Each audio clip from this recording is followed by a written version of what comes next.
नमस्कार, मेरा नाम विवेक कुमार बर्मन है। मैं डिस्ट्रिक्ट शहडोल में धनपुरी संकुल में एज ए संविदा शिक्षक 3 काम कर रहा हूँ।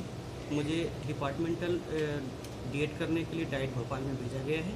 डाइट भोपाल की तरफ से हमें कंप्यूटर की ट्रेनिंग के लिए माइक्रोसॉफ्ट एकेडमी भोपाल में भेजा गया है। यहाँ पर हमें राखी मैडम द्वारा माइक्रोसॉफ्ट विंडोज़ 8 के बारे में बताया गया है, जिसमें इसके पहले भी हम विंडोज़ यूज़ कर रहे थे, लेकिन उसमें और इसमें हमें कंपैरिजन नज़र आया। इसका जो व्यू है वो मेट्रो प्लेटफॉर्म पर हमें काम करने का पहली बार मौका मिला।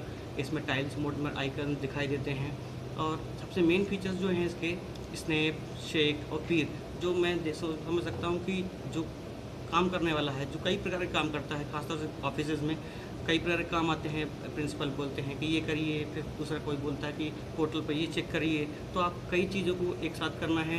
तो हमारे दूसरे जो क्या कहते हैं ऑपरेटिंग सिस्टम थे, उसमें प्रॉब्लम आती थी कि हम एक 1 बाय 1 मिनिमाइज़ करें, लेकिन हमारे पास अभी नए वर्जन में स्नैप, शेक, पीर ऑप्शन है।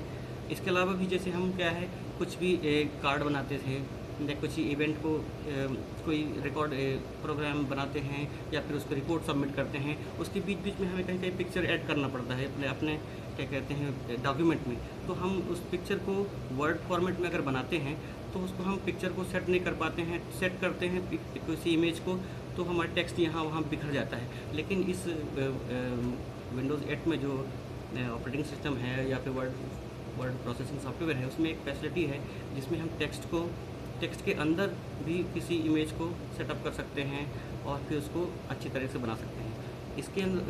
इसके अलावा भी हमें डिफरेंट टाइप के टेम्पलेट्स ऑटोमेटिक रेडीमेड बने हुए दिखाई देते हैं, जिसमें से हम ज़्यादा ना करके भी अच्छे से अच्छा प्रेजेंटेशन बना सकते हैं। अपने कुछ भी जैसे फ्रंट पेज बनाना है अपने स्कूल का, या फिर कोई रिपोर्ट कार्ड का डिज़ाइन कैसा रखना चाहिए, कोई सर्टिफिकेट डिस्ट्रीब्यूट करना है, उसके लिए रेडीमेड टेम्पलेट्स बने हुए हैं, जिसको सिर्फ हम डायरेक्ट ले करके उसमें अपने स्कूल का नाम डाल करके या भी कुछ कर सकते हैं। साथ साथ इसमें जब हम नेट ऑनलाइन ऑप्शन जो दिए हुए हैं कि आप ऑनलाइन क्या कहते हैं किसी भी चीज़ को कनेक्ट कर सकते हैं, किसी को अपने सिस्टम अपने डॉक्यूमेंट में उसको ऐड कर सकते हैं, ये फीचर्स बहुत यूनिक फीचर्स हैं। अगर हमारे पास नेट फैसिलिटी है तो हम इसको हायर कर सकते हैं। और इसमें जो क्या कहते हैं कुछ फीचर्स बहुत सारे नए हैं। जैसे हमने पहले पढ़ा था कि कुछ चीज़ों को कुछ अलग अलग टूल बार हुआ करते थे, लेकिन इसमें उन टूल बार्स को बदल कर रिबन कर दिया गया है। टैब, जैसे टैब बोलते हैं मेन को, फिर रिबन है। ये रिबन वगैरह जो है पहले के उसमें फॉर्मेट में थे नहीं। ऑपरेटिंग सिस्टम जब हमने पहले जिसके बारे में जानते थे, फर्स्ट टाइम हमने इस पर जैसे जो है हमने पहले पढ़ा कि टाइटल बार होता है, मेनू बार, टाइटल बार होगा, स्टैंडर्ड टूल बार होगा, फॉर्मेटिंग टूल बार होगा, लेकिन इसमें वो बिल्कुल अलग है।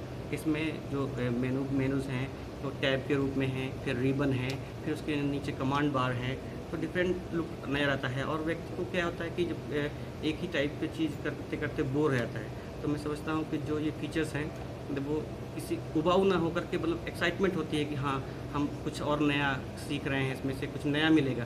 तो नए फीचर्स हैं, इसलिए इसमें काम करने का बहुत अच्छा लगता है।